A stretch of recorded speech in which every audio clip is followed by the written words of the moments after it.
Hey friends, if you wish to enable or disable bootlog on your Windows computer, then please watch this video. I will guide you through the procedure. So it's easy. Search for system configuration in the Windows search bar and open system configuration. Go to the boot tab. There's an option here for bootlog. Click on apply and then on OK, and then you need to restart your computer to make sure that the bootlog is stored. Why? Because the bootlog will only be stored for a certain session after you boot.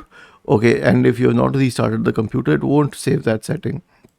And to do away with it, open system configuration once again, go to the boot tab, click on this option to uncheck it, click on apply, then on OK, and then again you have to restart your computer, because all of these settings will only apply after restarting your computer. Was this helpful? If yes, then please subscribe to the channel. If not, then let us know in the comment section of the video on how we could help you further. Thank you for watching this video and have a nice day.